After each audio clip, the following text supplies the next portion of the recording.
Recapitulando a aula, eu falei para vocês que a disciplina, essa disciplina especialmente, ela tem uma parte bem filosófica, que foi a parte que nós fizemos na aula passada, onde nós definimos alguns conceitos: conceito de moral, conceito de lei, conceito de deontologia e o conceito de ética. Hoje, nós vamos começar a entrar no código propriamente dito. Eu comentei com vocês que nós temos 57 artigos divididos em 11 capítulos, e eu falei para vocês que, de uma forma bastante prática, tentando aplicar no dia a dia do fisioterapeuta, eu vou trabalhar e explicar para vocês cada um desses artigos. Eu disse também na aula anterior que alguns artigos eles são muito por força de documento, então a gente não vai, obviamente, ficar se detendo nesses artigos, e eu vou dar ênfase, nós vamos ver todos, mas eu vou dar ênfase naqueles artigos que têm realmente conflitos éticos envolvendo a atuação do fisioterapeuta.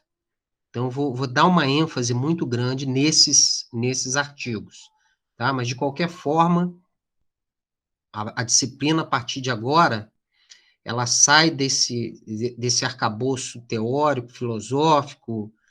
Olha aí, eu estou projetando nos slides, né? Nós definimos o que significa moral, falamos um pouquinho sobre a diferença desses 4 elementos: moral, lei, deontologia e ética. E hoje, especificamente, vamos entrar no estudo do Código de Ética e Deontologia da Fisioterapia.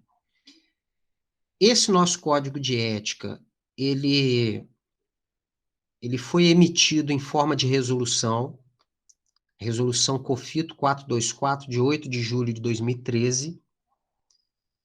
Nós tínhamos um anterior que era muito antigo, de 1975, se eu não me engano.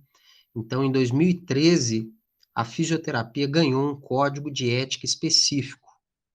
Até então, o código anterior era um código de ética e deontologia da fisioterapia e da terapia ocupacional.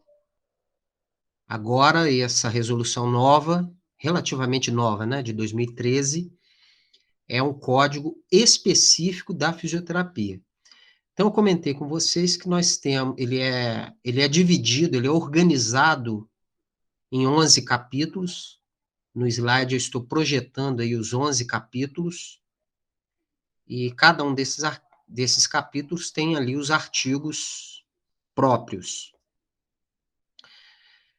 Outro detalhe interessante, que cai muito em concurso, e aí é por isso que eu trouxe, essa resolução COFITO 424, que é o código, que é o texto do Código de Ética, né, um texto em forma de resolução, ele revogou a resolução COFITO 10, que é essa antiga que eu acabei de mencionar para vocês, que era um código de ética conjunto, fisioterapia e terapia ocupacional.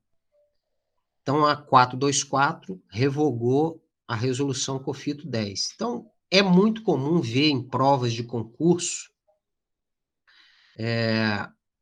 essa pegadinha, né? Essa espécie de pegadinha. A resolução COFITO 10 trata do Código de Ética e Deontologia da Fisioterapia. Não, essa é a antiga. E uma outra lei que vai nos interessar muito, além do Código de Ética, né, que é uma resolução, tem a Lei 6316, que é a lei que criou o sistema COFITO-CREFITO, é a lei que criou tanto o Conselho Federal quanto os conselhos regionais, e é uma lei que dá ali também as atribuições de cada um desses conselhos. O COFITO, por exemplo, que é o Conselho Federal, ele é responsável pelas normas que regulamentam a nossa profissão.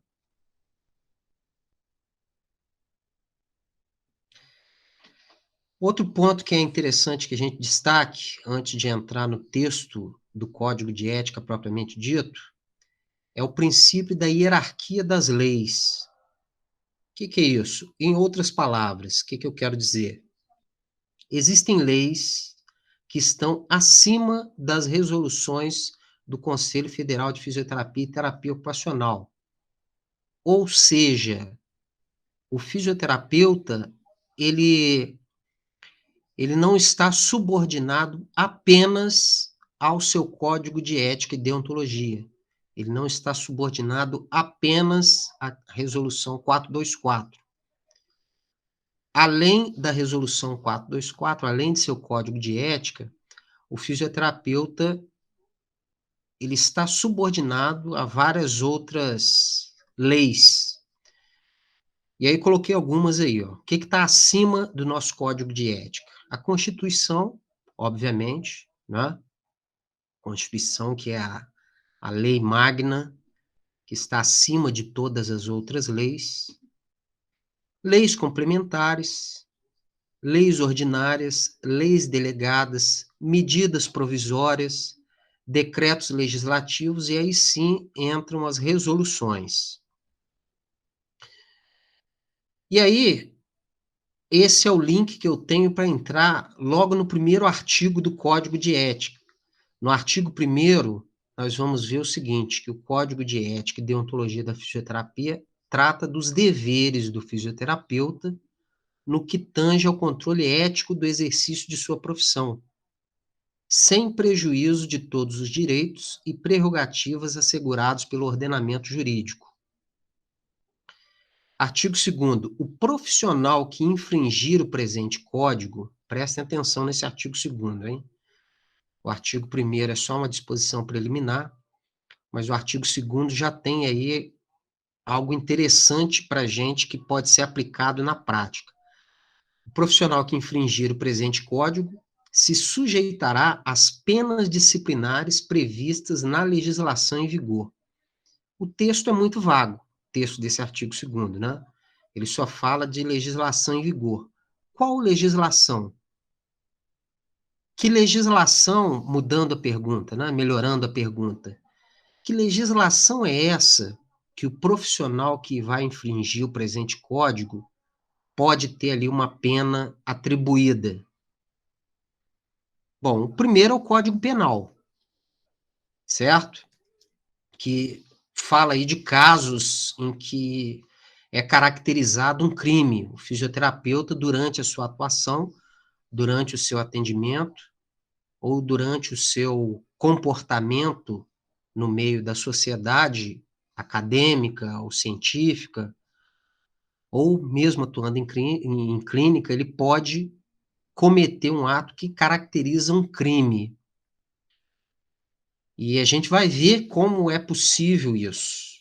A gente vai ver como isso, que situações acabam caracterizando um crime. A outra legislação que pode delimitar penas disciplinares para a gente, enquanto a gente está atuando como fisioterapeuta. Código de Defesa do Consumidor, certo? O que que consta, o que a gente pode apurar ali na defesa do consumidor? Ou ainda, de que forma o nosso cliente pode nos acionar perante o Código de Defesa do Consumidor? Propaganda enganosa, cobranças indevidas. Então, nesse caso, não é o Código de Ética que vai definir penalidades, é o Código de Defesa do Consumidor. É por isso que há uma tendência hoje de se chamar o indivíduo não apenas de paciente, mas também de cliente. Você, enquanto fisioterapeuta, é um prestador de serviço e, portanto, está subordinado ao Código de Defesa do Consumidor. A outra legislação, Código Civil, né, que trata de danos morais, danos materiais. O que que é isso?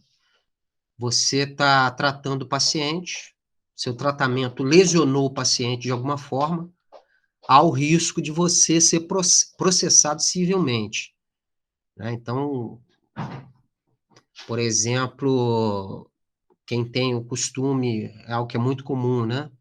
Teve uma época, uma onda de gelo em gel. Só que o gelo em gel, ele não fica no 0 grau. Ele acaba conseguindo ali ultrapassar o 0 grau, né? Chega a menos temperaturas negativas. Então, na época, houve muita queimadura pelo uso dessa intervenção com gelo em gel. Então, o paciente ele pode acionar o terapeuta no código, por meio do Código Civil, o processo civil, né, de danos morais, danos materiais. Então, o Código Civil é outra legislação a qual nós estamos subordinados. E a Lei 6316/75 é a lei que criou o Conselho Federal e os conselhos regionais. Nelas são definidas algumas infrações disciplinares, as penas disciplinares correspondentes a cada uma dessas infrações. Artigo 3º. Então, gente, o artigo 2º também tem essas peculiaridades, tá? Ele aborda ali as penalidades previstas na legislação em vigor e é fundamental, é muito pertinente que a gente saiba que tipo de legislação é essa. Para quê? Para a gente não achar que a gente está subordinado somente ao Código de Ética e Deontologia, ok? Artigo 3º. Para o exercício profissional da fisioterapia, é obrigatória a inscrição no Conselho Regional da circunscrição em que atuar, na forma da legislação em vigor, mantendo obrigatoriamente seus dados cadastrais atualizados junto ao sistema COFITO-CREFITO. Então, gente, o nosso CREFITO, eu até coloquei aí no slide, não sei se está uma marca d'água, né? O nosso conselho para fisioterapeutas que atuam no estado do Rio de Janeiro é o CREFITO 2.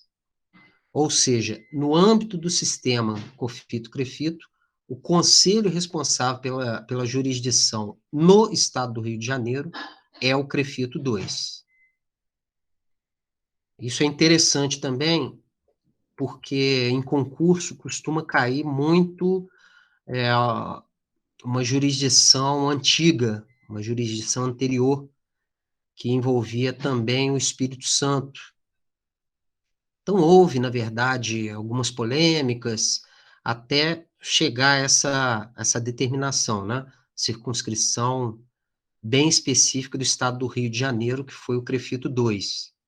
Então, se cair algo em concurso em relação a isso, o CREFITO 2 é responsável pela jurisdição no estado do Rio de Janeiro e somente o estado do Rio de Janeiro, certo? Artigo 4º. O fisioterapeuta presta assistência ao ser humano tanto no plano individual quanto coletivo. Deixa eu aceitar mais uma pessoa aqui, permitido. Participando da promoção da saúde, prevenção de agravos, tratamento e recuperação da sua saúde e cuidados paliativos, ou seja, em todos os níveis de atenção. Sempre tendo em vista a qualidade de vida, sem discriminação de qualquer forma ou pretexto. E aí, essa partezinha final é que eu quero que vocês tenham bastante atenção. Segundo os princípios do sistema de saúde vigente no Brasil. Qual o sistema de saúde vigente no Brasil, gente? Sistema Único de Saúde, o nosso famoso SUS, né?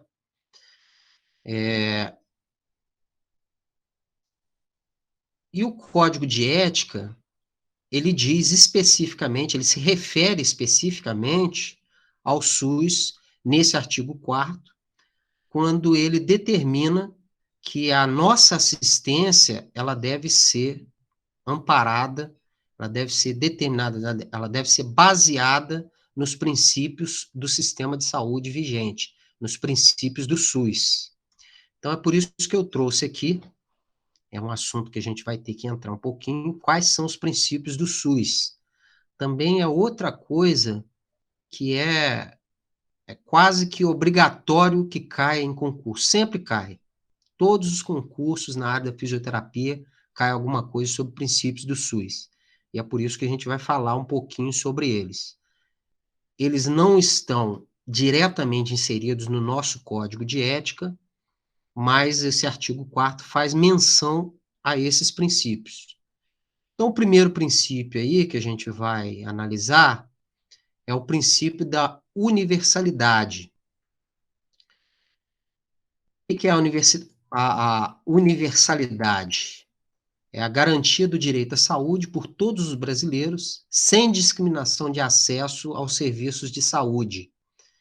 Então, gente, o que é isso?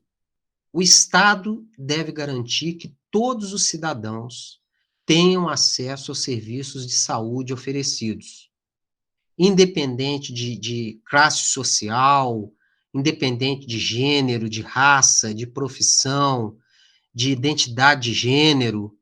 Esse é o princípio da universalidade.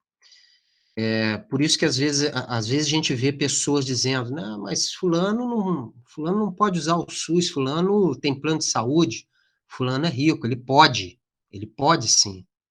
Ele é um pagador de impostos, como qualquer um. Então, o princípio da universalidade, ele enfatiza isso.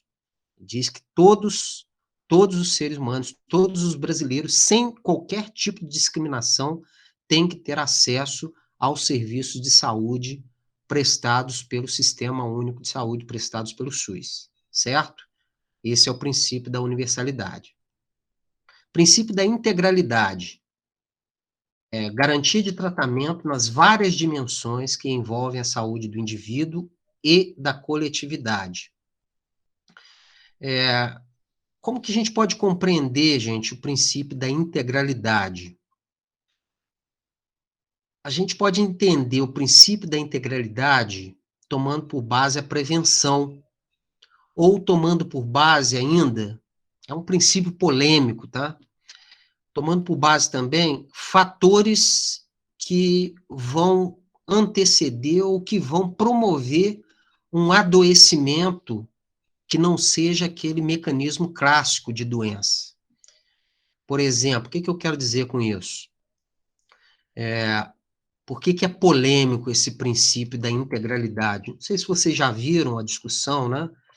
A rinoplastia, a pessoa fazer plástica no nariz apenas por uma questão estética. Se o indivíduo conseguir comprovar que o formato do nariz, se aquilo de alguma forma implica em alguma doença mental, se aquilo é um fator que vai implicar num possível quadro de depressão, ele consegue fazer essa cirurgia estética pelo SUS. E da mesma forma, quando ele diz ali, garantia de tratamento nas várias dimensões que envolvem a saúde do indivíduo e da coletividade. Isso quer dizer que os profissionais de saúde, eles devem também estar atentos a questões como educação em saúde, a questões como preservação ambiental, ou seja, vários outros fatores que, a princípio, podem não parecer da área da saúde, mas são fatores que garantem, de certa forma, a qualidade de vida à população. Então, o princípio da integralidade, que eu acho que talvez seja o mais polêmico, ele é um outro princípio do SUS que é muito interessante e que a gente consegue também visualizar no nosso dia a dia. O terceiro princípio é o princípio da equidade. Acesso ao serviço de saúde por todos os indivíduos, de acordo com suas necessidades. Eu coloquei aí, né, eu que inseri, uma observação, cuidados diferenciados aos mais vulneráveis. O que é isso, gente? O princípio da equidade, ele busca diminuir as desigualdades no atendimento. Ao contrário do que parece, esse princípio ele respeita as diferenças e as distintas necessidades dos pacientes, né? Muitos professores, quando a gente tem aula do SUS, né? Vocês fizeram algum curso sobre SUS, muitos professores costumam dizer o seguinte: o princípio da equidade significa tratar desigualmente os desiguais, porque os desiguais precisam ser, de alguma forma, tratados desigualmente. A igualdade nem sempre é justiça, muita gente diz isso, né? Então, um exemplo disso, e que a gente vê claramente na nossa sociedade, é o atendimento preferencial aos idosos, né? O indivíduo hoje que acima dos 60 anos, ele tem direito, né? Ele tem um atendimento preferencial, e isso é um exemplo muito claro do princípio da equidade. Um outro aspecto que o princípio da equidade ele está presente é pessoas em situação de rua, né? As pessoas em situação de rua, elas estão numa espécie de vulnerabilidade que justifica que a gente atenda com esse princípio da equidade. Por exemplo, se chega num hospital, duas mulheres com um determinado tipo de hemorragia, pelo princípio da equidade, se uma mulher é moradora de rua e a outra uma cidadã comum de classe média, por exemplo, pelo princípio da equidade, eu tenho que atender, primeiramente, preferencialmente, a moradora de rua. Por quê? Por suas condições nutricionais talvez não sejam adequadas, suas condições clínicas mesmo talvez não sejam adequadas por conta da condição de vulnerabilidade dela, certo? Então, o princípio da equidade, ele significa isso, ok? Sempre algo que a gente sempre coloca para caracterizar o princípio da equidade é talvez a fragilidade, alguns fatores que aumentem a fragilidade da saúde daquele determinado paciente, ok? Então, esses três princípios do SUS, interessante a gente abordá-los porque eles não estão citados literalmente no Código de Ética, mas o artigo 4º faz menção a eles. Artigo 5º. O fisioterapeuta avalia sua capacidade técnica e somente aceita atribuição ou assume encargo quando capaz de desempenho seguro para o cliente, paciente, usuário, em respeito aos direitos humanos. Reparem, gente, que aqui no artigo 5º, vocês vão ver sempre isso no Código de Ética, né? Ele faz menção a esses termos cliente, paciente, usuário. Cliente, por causa daquilo que eu já mencionei, né? Nós estamos subordinados também ao Código do Consumidor. O fisioterapeuta é um prestador de serviço de saúde, então ele não tem só um paciente, ele tem um cliente. Paciente, pela condição clínica, né? Nós atendemos indivíduos com condições clínicas desfavoráveis para receberem nosso serviço de reabilitação, e isso faz dele um paciente. E o usuário, quando a gente trabalha na esfera público-coletiva, né? Quando a gente trabalha na esfera pública, nós também podemos chamar esse indivíduo de usuário, quando ele está dentro do Sistema Único de Saúde. Esse artigo 5º, gente, o que a gente precisa entender?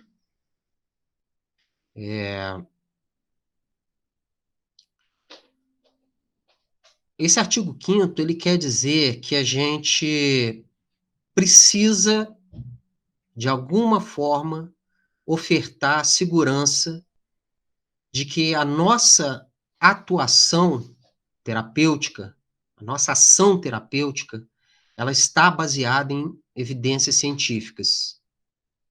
E aí vou até puxar sardinha, eu acho que eu trabalhei com vocês, acho que eu trabalhei nessa turma, aquela disciplina fisioterapia baseada em evidências, que é o perfil da fisioterapia que nós temos hoje. falei muito isso com vocês quando eu dei essa disciplina. A fisioterapia hoje, ela não é mais baseada em autoridade. Não é porque um fisioterapeuta, ele é uma autoridade em determinado assunto, que eu tenho que tomar a palavra dele como lei. Eu tenho que me basear em evidências. E a partir dessas evidências, a partir do momento que eu atuo, que eu baseio a minha ação terapêutica em evidências científicas, eu posso garantir com isso que os riscos serão minimizados. E a saúde e o bem-estar do paciente vão estar garantidas, certo? E o artigo 6º, tem ainda o parágrafo único, né? No exercício de sua atividade profissional, o fisioterapeuta deve observar as normatizações e recomendações relativas à capacitação e titulação emanadas pelo Conselho Federal de Fisioterapia. Então, o que quer dizer esse parágrafo único, antes da gente entrar no artigo 6º?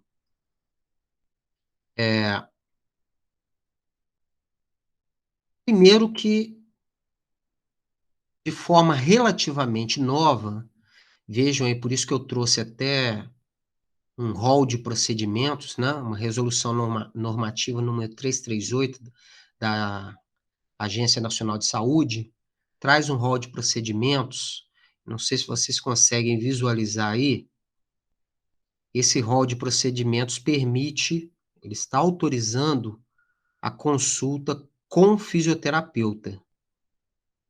No rol anterior, ela previa apenas a sessão, apenas o tratamento. Agora, se o indivíduo quiser, ele pode se consultar diretamente com o fisioterapeuta. Ah, mas professor, na prática é assim? Não, na prática ainda não é assim. Mas, como eu costumo dizer, tanto o CREFITO quanto o COFITO, que estão aí nessa frente da batalha por direitos e melhorias na nossa atuação, na atuação do fisioterapeuta, eu costumo dizer que são pequenas vitórias. E essa é uma pequena vitória, né? Essa consulta diretamente com o fisioterapeuta, ou seja, não há necessidade mais de que o médico encaminhe para o fisioterapeuta.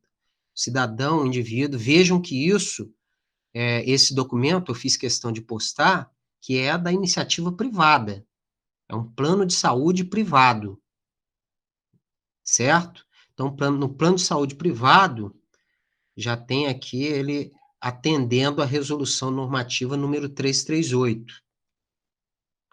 Então, eu posso, por força de lei, atender alguém, fazer uma consulta fisioterapêutica, e, além disso, eu também estou amparado pelo Conselho Federal de Fisioterapia a trabalhar aí com diversas especialidades, tá? A acupuntura, relacionei aí no slide, existe uma resolução específica no nosso conselho que autoriza a gente a trabalhar com acupuntura, ou seja, o conselho médico pode tentar interferir, qualquer outro conselho pode tentar interferir, mas a acupuntura é uma especialidade da fisioterapia, tá? Existe uma resolução, assim como a fisioterapia cardiovascular, dermatofuncional, fisioterapia esportiva.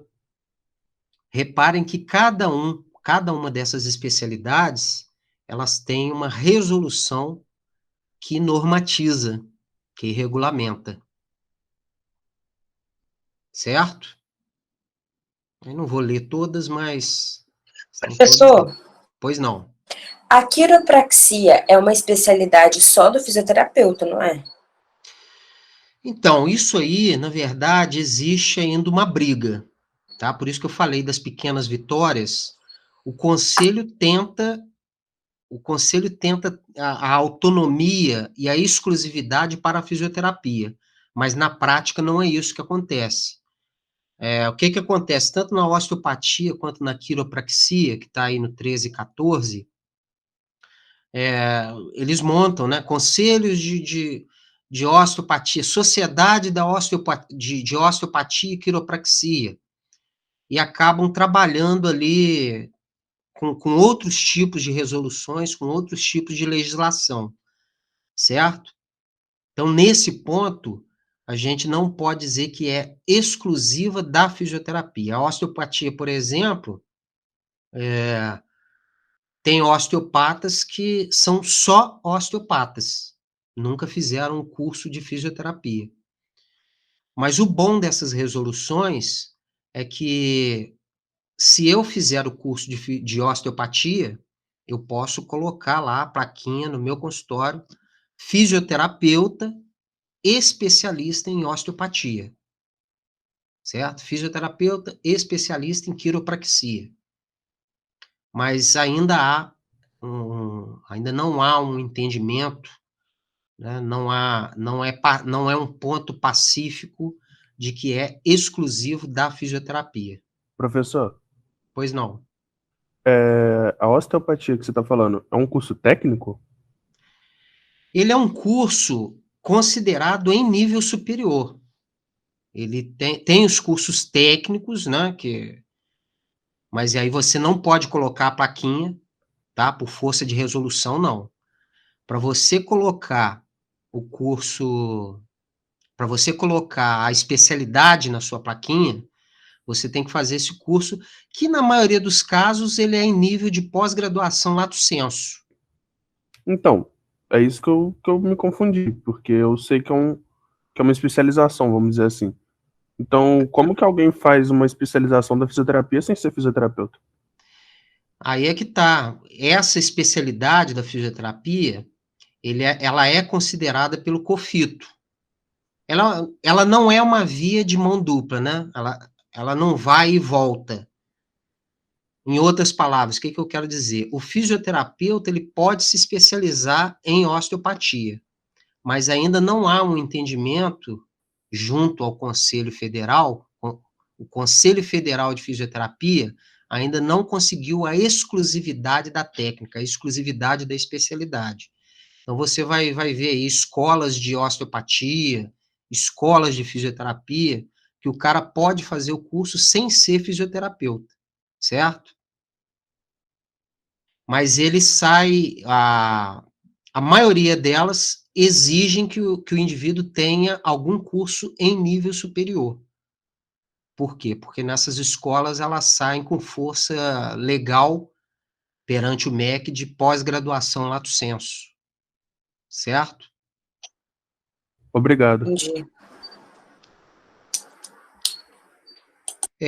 Nós temos também alguns recursos, todos os recursos terapêuticos que nós temos, eles têm também um reconhecimento e uma regulamentação pelo COFITO. Então, nós temos aí a cinesioterapia, a eletroterapia, e da mesma forma que as especialidades, sempre vai ter um ou outro que o conselho ainda não conseguiu a exclusividade. Como, por exemplo, o Pilates, né? Eu coloquei a resolução por ser relativamente recente a resolução, né, do nosso conselho, definindo esse recurso terapêutico como nosso, mas a gente também não, percebe que na prática... né, professor? Oi, diga. Ecoterapia também não, né? A ecoterapia também não tem ainda a exclusividade da fisioterapia, mas é um recurso terapêutico validado e regulamentado pelo nosso conselho, tá? Então, gente, todos esses recursos, né, se você pegar essa resolução, tem ali, isso é interessantíssimo, tá? Deixa eu voltar aqui nas especialidades, deixa eu falar uma coisa para vocês. Tanto essas especialidades quanto os recursos terapêuticos, quem já está pensando em pós-graduação e quem já está pensando em se especializar em algum desses recursos, acessem essa resolução, essas resoluções, tá? Por quê? Nem toda pós-graduação que você vai fazer, ela está dentro da resolução COFITO. Então, você vai fazer aquela pós-graduação, e quando terminar, se ela não estiver dentro da resolução, se não tiver ali, o que a resolução regulamenta? Carga horária de estágio, acupuntura, por exemplo, é uma briga muito grande. Eu já orientei vários alunos, às vezes o aluno está fazendo uma pós-graduação, professor, estou fazendo uma pós-graduação em acupuntura. Aí eu pego para ver, aquela pós-graduação, ela está totalmente fora da resolução COFITO. Então, ele vai ter aquilo só como força de MEC. Ele só vai ter uma pós-graduação lato sensu. Ele não vai poder colocar a plaquinha dele de fisioterapeuta especialista em acupuntura. Pelo COFITO, não. Então, é por isso que eu estou dizendo para vocês que antes de fazerem algum curso parrudo desses, antes de você gastar dinheiro, procure a resolução. Né? Dá um Google, resolução COFITO sobre cinesioterapia. Resolução sobre ecoterapia, eu quero fazer um curso de ecoterapia. Acesse a resolução, veja qual a carga horária que o COFITO aceita realmente como um recurso válido. Vê qual especialidade. Eu quero fazer uma especialização em osteopatia. Veja a resolução, acesse a resolução COFITO 398, veja qual a carga horária que o COFITO estipula para cursos de osteopatia, veja qual a carga horária de estágio, principalmente, que a resolução COFITO exige, certo? Porque senão o curso que vocês vão fazer só vai ter a força do MEC. Né? Vocês vão ter uma pós-graduação lato sensu, mas só. Professor, Okay? Pois não. no caso da residência, No caso normalmente do quê? de fazer residência, Sim. você consegue o título de especialista ou depende? Então, você tem que ver a residência e tem que buscar a resolução. Tem que buscar, pelo menos, um entendimento do conselho. É sempre Entendi. bom submeter ao conselho, e o conselho é que vai dizer, não, esse aí eu autorizo e eu vou validar depois que você terminar. Certo? Entendi. Porque depois que você termina, você leva o seu diploma e eles vão apostilar, no verso do seu diploma, a sua especialização, ou a residência, ou aquele recurso que você se especializou. Certo? Entendi. Tá bom, obrigada. A minha sugestão, meu conselho até a vocês é isso. Sempre que é ótimo, é excelente que vocês busquem se especializar, mas se vocês vão gastar dinheiro e vão dedicar o tempo de vocês num determinado curso, vale a pena que esse curso seja reconhecido não apenas pelo MEC, mas também pelo COFITO, pelo nosso conselho. Certo? É esse o meu conselho.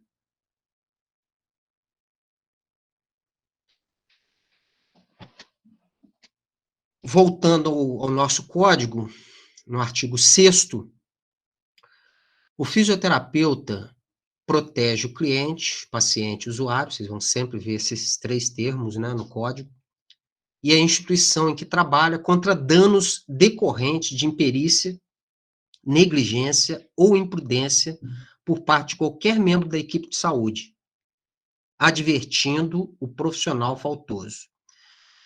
Gente, o que é, na verdade, esse artigo 6º? Vou dar um exemplo para ficar, já para ficar claro, né?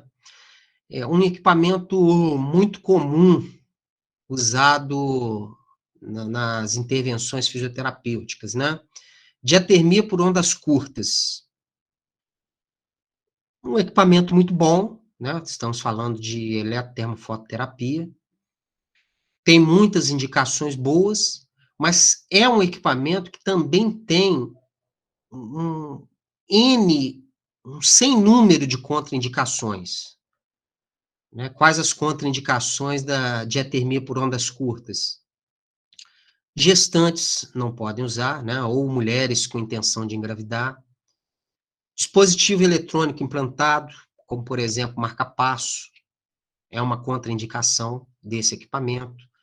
Presença de metais na superfície dos tecidos. Carcinoma. Então, é um equipamento que tem inúmeras contraindicações. Ele é muito indicado para diversas intercorrências, diversas doenças, diversas disfunções, mas ele também, a gente precisa ter cuidado, porque é um equipamento que tem muitas contraindicações. E o que esse artigo 6º tem a dizer, especificamente sobre o fisioterapeuta, é que muitas vezes o fisioterapeuta, um colega numa determinada clínica, vamos simular aqui uma situação, ele pode não estar a par dessas contraindicações, das contraindicações de um determinado equipamento ou técnica, e o artigo 6º está dizendo que é seu dever ético avisá-lo sobre isso, adverti-lo sobre isso, certo? Então, o artigo está dizendo que você tem liberdade para julgar a intervenção que o seu colega, ou até mesmo seu chefe, estão propondo para o paciente. Ou seja, acima do seu corporativismo, você deve colocar os cuidados do paciente. Os cuidados ao paciente devem estar acima do seu corporativismo. Mas lembrem, vejam bem o texto do artigo. O texto do artigo, eu dei um exemplo específico da fisioterapia, mas o texto do artigo, ele está afirmando que é qualquer membro da equipe de saúde. Ou seja, esse artigo traz uma responsabilidade imensa para a gente, né? Por quê? Porque nem sempre é fácil a gente apontar a negligência ou a imprudência de outras áreas de saúde. Mas se é algo muito óbvio, eu preciso apontar e corrigir.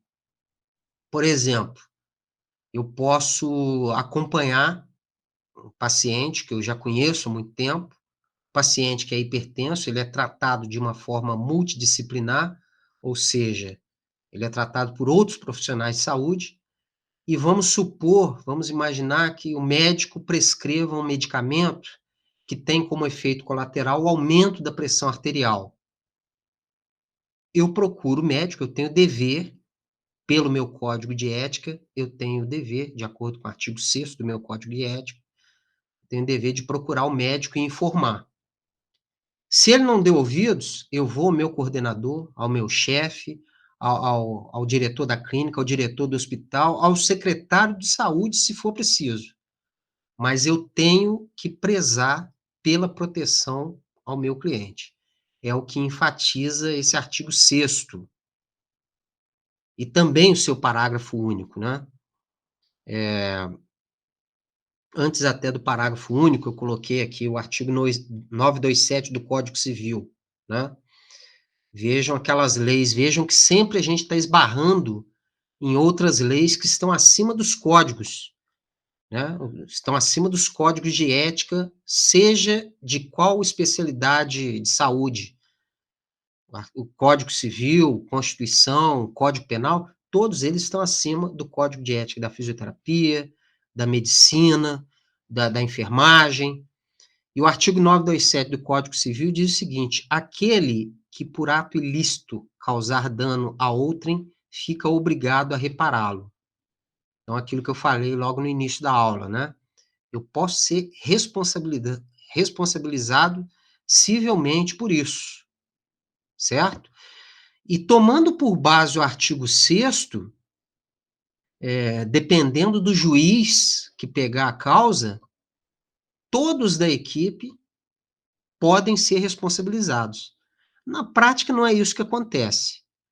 Mas, dependendo do juiz, se ele tiver anuência do que reza o artigo 6º do nosso código, ele pode responsabilizar até mesmo outros membros da equipe, que ele possa entender que foram coniventes com aquela negligência ou com aquela imprudência por parte daquele membro da equipe de saúde, tá? E essa questão farmacológica, gente, que eu dei de exemplo aqui, não se enganem, por incrível que pareça, isso é até muito comum, tá? E aí, o que vale a pena eu observar aqui? Vale muito a pena, eu sempre digo isso, né, para as outras turmas, para o pessoal de últimos períodos, vale muito a pena a gente fazer uns estudos independentes sobre fármacos, né, farmacologia. Especificamente, você não precisa ser um farmacêutico, nem precisa ser um médico, mas especialmente aquelas drogas que vão interferir em aspectos motores, em condição muscular, que alteram, de repente, a condição muscular ou parte motora, vale a pena, ou até mesmo que envolvam aspectos sistêmicos, né? Como, por exemplo, drogas que têm como efeito colateral o aumento da pressão arterial.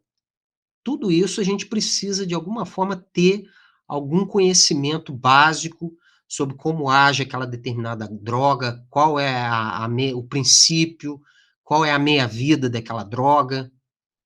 Eu sempre falo isso para os alunos de último período, porque é preciso, de fato, a gente estudar um pouquinho mais esse aspecto farmacológico. O artigo 6º do Código do Consumidor, que é outro código que eu falei que nós acabamos subordinados ou que precisamos ter atenção, ele diz o seguinte: é direito do consumidor a informação adequada e clara sobre o produto ou serviço, com especificação de quantidade, características, composição, qualidade e preço, bem como sobre os riscos que apresentem. Eu coloquei esse artigo 6º do Código do Consumidor pensando especialmente no pessoal que trabalha com dermato, né? Então, tem alguns procedimentos na parte de dermato funcional, quem pensa nisso, quem pensa nessa especialidade, em que a resposta tecidual, a resposta da pele, ela é evidente, dependendo da individualidade biológica. O paciente, ele termina a sessão, ele se olha no espelho e ele fica horrorizado, né? E ele pode acionar o Código do Consumidor, até mesmo o Código Civil, né? Com danos morais, danos materiais. Então, tudo isso, essa questão dos riscos, né? Como diz ali o Código do Consumidor, nós vamos ver, não hoje, mas em uma outra aula, um termo de consentimento, colocando todos os riscos daquele procedimento. Isso é fundamental. Muita gente não usa, mas eu acho fundamental, entendo como fundamental usar esse termo de responsabilidade. Para quê? Para a pessoa ficar totalmente ciente sobre os riscos que aquela intervenção apresenta. Primeiro, por causa da resposta tecidual, que nem sempre é a mesma. E segundo, porque é um direito do consumidor, é um direito do paciente que está sofrendo aquela intervenção, saber o que vai acontecer com o corpo dele, certo? Mais à frente a gente vai ver como é esse termo de responsabilidade. E aí o parágrafo único que eu comentei do artigo 6º, né? Eu já até comentei na explicação. Se necessário, eu vou representar a chefia imediata, a instituição, ao Conselho Regional de Fisioterapia ou outros órgãos competentes, a fim de que sejam tomadas as medidas cabíveis para salvaguardar a saúde, a participação social, o conforto e a intimidade do cliente e das famílias, ou a reputação profissional dos membros da equipe. Então, gente, esse parágrafo único do artigo 6º, ele, na verdade, engloba tanto o artigo 5º quanto o artigo 6º. Lembram que o artigo 5º diz o seguinte, que o fisioterapeuta avalia sua capacidade técnica e somente aceita atribuição ou assume encargo quando capaz de desempenho seguro para o cliente. E o artigo 6º obriga a gente, né, nos dá o dever ético de proteger o nosso cliente e a nossa instituição, né, a instituição em que trabalhamos, contra danos decorrentes de imperícia, negligência ou imprudência. O artigo 6º, ele enfatiza isso, né? Se for necessário eu recorrer a instâncias superiores, eu devo recorrer, certo? Aqui um comunicado do COFITO, eu achei interessante colocar isso. Achei muito interessante colocar esse comunicado. Eu vou ler o iniciozinho, mas para não ficar maçante, eu sugiro que vocês leiam. Hoje eu vou colocar esses slides lá no portal. E o que é esse comunicado COFITO? O conselho ele recebeu várias reclamações de fisioterapeutas quanto à falta de recursos materiais, né? Por quê? Porque nós temos um artigo, como nós vimos, que diz que eu só aceito uma atribuição quando eu estou preparado para isso. E a reclamação dos fisioterapeutas, foram fisioterapeutas que trabalhavam nos serviços públicos, fazia todo sentido. Eles encaminharam uma reclamação dizendo que não havia infraestrutura de equipamentos, de macas, né? Infelizmente, é essa a realidade de muitas cidades, né? Em nível municipal, o serviço de fisioterapia ele é muito sucateado, mas, como diz aí o comunicado COFITO, né? Necessidades e interesses que estão em jogo são dos clientes, que, confiando na gestão pública e na sua oferta de serviços, recorrem a esse direito constitucional para alcançar supressão ou minimização de suas dificuldades. Então, o indivíduo recorre ao serviço público na área de fisioterapia e chega lá, ele encontra um serviço sucateado, uma infraestrutura inadequada, que deixa, na verdade, vamos falar aqui de forma bem clara, né? Deixa o fisioterapeuta de pé e mão amarrados, ele não pode fazer nada. Por mais criatividade que o fisioterapeuta tenha, ele tem que ter um mínimo de infraestrutura para ele poder desenvolver o seu serviço. Então, esse comunicado do COFITO, ele é muito interessante, né? Eles dizem aqui, ó, no segundo parágrafo, que a gestão pública, ao oferecer um serviço de fisioterapia, ou serviço de um fisioterapeuta, se torna legal e moralmente responsável pela oferta satisfatória do serviço, ou seja, a prefeitura não pode apenas disponibilizar a vaga para a fisioterapeuta. Se ela disponibiliza no seu concurso a vaga para fisioterapeuta, ela tem que ser capaz também de prover a infraestrutura para que esse fisioterapeuta possa atuar com qualidade. Então, depois leiam esse comunicado COFITO, porque ele tem muito a ver tanto com o artigo 5º quanto o artigo 6º do nosso código. Tá ok?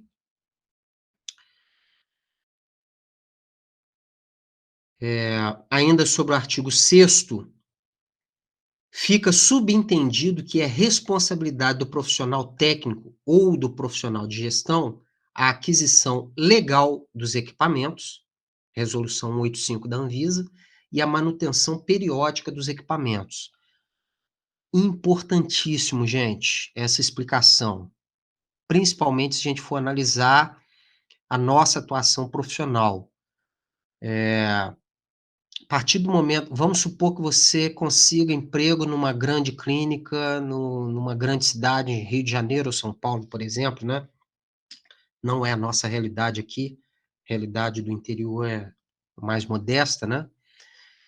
Mas Rio e São Paulo, grandes capitais do Brasil, elas têm clínicas enormes, que geralmente precisa de um profissional técnico, de um responsável técnico, ou de um gestor.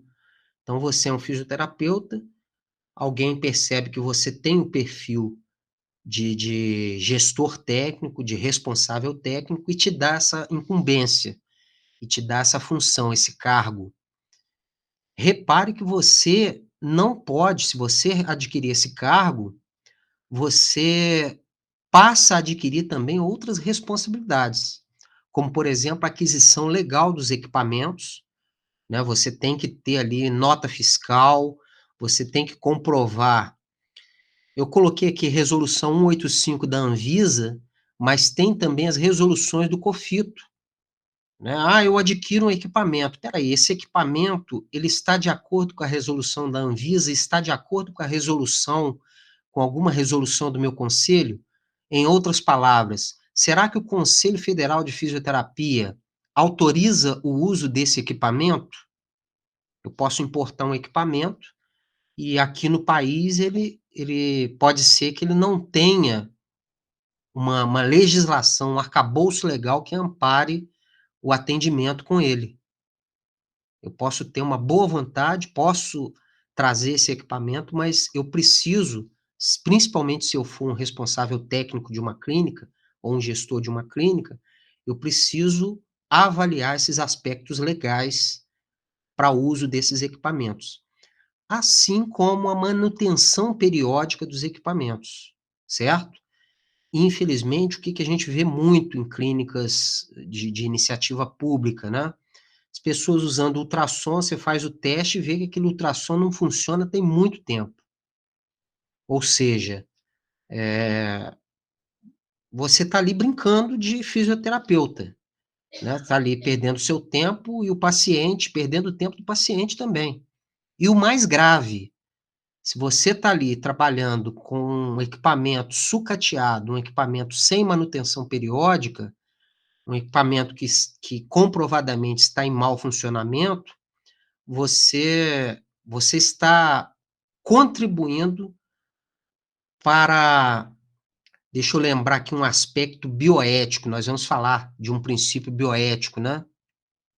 O princípio dois princípios, na verdade, o princípio da beneficência e da não maleficência. Então, o que diz esses princípios? Nós vamos ver mais à frente, né? Eu não posso fazer mal ao paciente, obviamente, né? Não posso lesionar o paciente, mas eu também erro quando eu não faço o bem. Quando eu, por exemplo, uso um equipamento que não está contribuindo em nada para a reabilitação daquele paciente. Então, isso também é uma falha ética, uma falta ética, se eu uso um equipamento que não está funcionando. Tá? Então, a manutenção periódica dos equipamentos é um outro ponto que eu, enquanto responsável técnico, a partir do momento que eu tenho essa atribuição, eu tenho que analisar e tenho que estar atento. Esse artigo 7º não vamos entrar, porque ele é bastante polêmico, né? A gente vai falar sobre crime, a partir de que momento eu, atuando na fisioterapia, posso fazer algo que seja tipificado como crime. Vamos falar também sobre denúncia, vamos falar sobre notificação compulsória. Então, é bastante detalhado esse artigo 7º. Vamos ficar um bom tempo nele.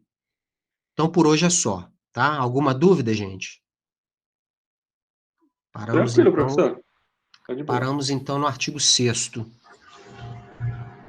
Ok, então? Ok. Tranquilo. Então, gente, se não temos dúvidas, uma boa noite a todos, um bom fim de semana.